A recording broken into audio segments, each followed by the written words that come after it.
Poverty. Drugs. According to the U.S. Census in 2014, 14.8% of Americans lived in poverty, which means there were 46.7 million under the poverty line.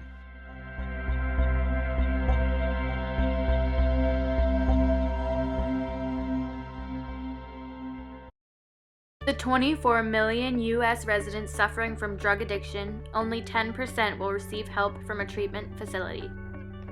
This is A. Ross Addictions Counseling in Alexandria, Virginia. It is owned and run by Chandel Miller.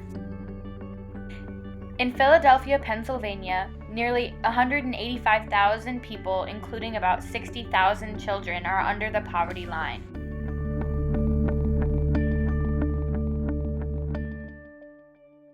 I was born and raised in North Philadelphia in public housing, the projects, as everybody says. We were on welfare. My brother was killed in Philadelphia in his home. He was a victim of a home invasion. And both of the guys that broke in my brother's house had drugs in their system. Xanax, alcohol, and marijuana. My uncle, he was killed. He was on drugs, heroin and crack, and he was killed in Philadelphia. My other two uncles were drug addicts, and they contracted AIDS from shooting heroin. They both died. My cousin, he was on crack. He was killed. Molly Friedman is a social worker who worked in downtown Chicago at the Women's Treatment Center. In Chicago, Illinois, 22% of the population is under the poverty line. After I finished college, I worked at the Women's Treatment Center, which is a facility for low-income women in recovery from substance abuse. There definitely was a relationship between being in poverty and not really having access to a lot of resources, not just resources for when people were kind of addicted and looking to be in recovery, but also it is they're kind of insular communities, and there's not really a lot of opportunity for growth and for entering in new spaces, I guess. And sometimes drug use is just a coping mechanism or an economic opportunity. And so it's hard to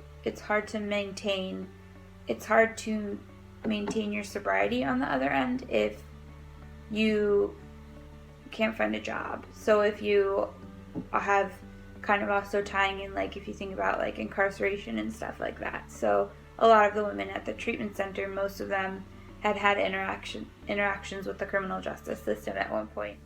I wouldn't say that drugs are good or bad by themselves. They're neutral.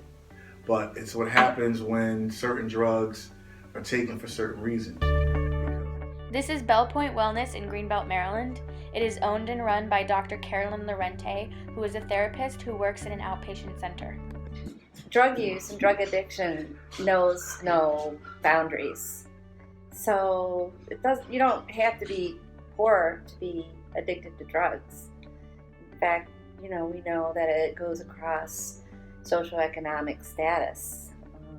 And so, but the correlations that we see are that once addicted, though, can lead you down to a path of poverty.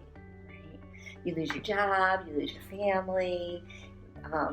The clients that I worked with at outpatient addiction services in Montgomery County, they were indigent, meaning that they didn't have homes. They had all lost their homes. And so all of my clients there had no money. And it's really hard then to get the resources that you need to get yourself out of poverty if you don't go into recovery and stay in recovery.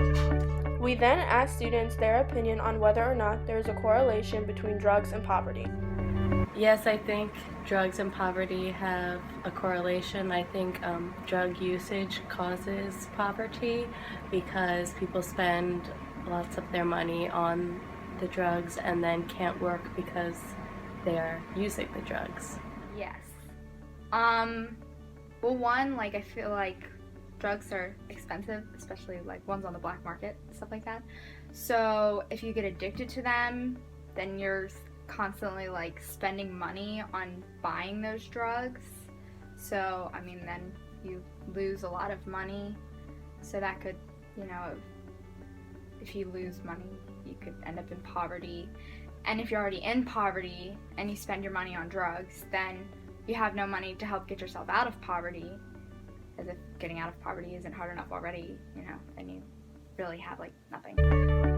This is a former drug addict who has recently graduated from rehab. We also asked her about the correlation between drugs and poverty. It will pull people into poverty as well as the other way around. Like, I do think living in poverty can also play a large role into like the desire to use drugs.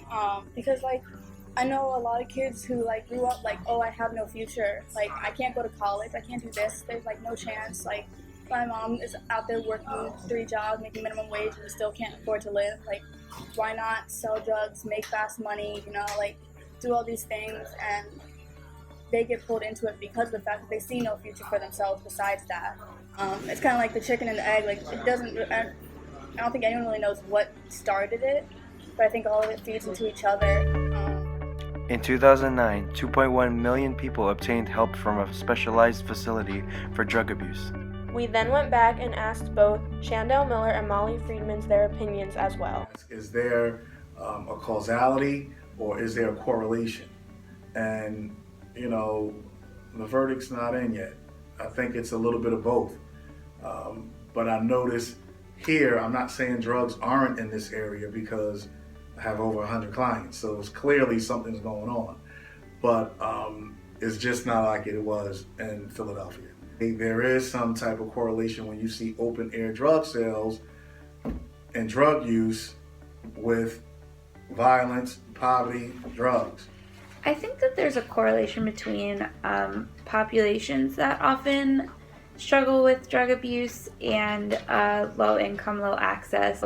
People who grew up in like housing projects or just on the south side of Chicago where there really is a lot of poverty. And part of it is for people who do end up getting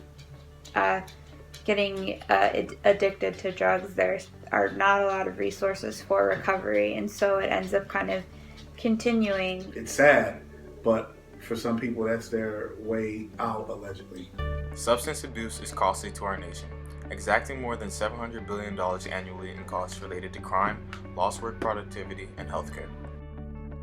Even though drug addiction does not have one single cause, a large risk factor is poverty. Someone who is impoverished may turn to drugs as a coping mechanism to deal with the situation of their financial and economic status. When you see drugs, you may see poverty. When you see drugs, you may see crime. When you see drugs, you may see low issues with birth rates. You may see a whole lot of different things when you have drugs in an area that is poverty rate. I did a study in Philadelphia, where I'm actually from, and there it was around 25% of the population lived under the poverty line. Now, that 25% of the people represented about 400,000 people. And obviously no one's really found a way out of it either, but I think it's not something that's going to end either. It's going to keep going, like, especially with this whole new wave of like, legalizing marijuana thing. I think it'll just lead people to find other drugs, other illegal things to sell and do, and because there's always going to be that huge profit involved where a lot of people want to sell because of the profit. Of the 1.6 million arrests for drug law violations in 2014, 83.1% were for possession of controlled substance. Only 16.9% were for the sale or manufacturing of a drug. It's a vicious cycle that keeps cities from gaining economic stability. The correlation between drugs and poverty cannot be defined in a simple sentence, but the connection between the two is evident.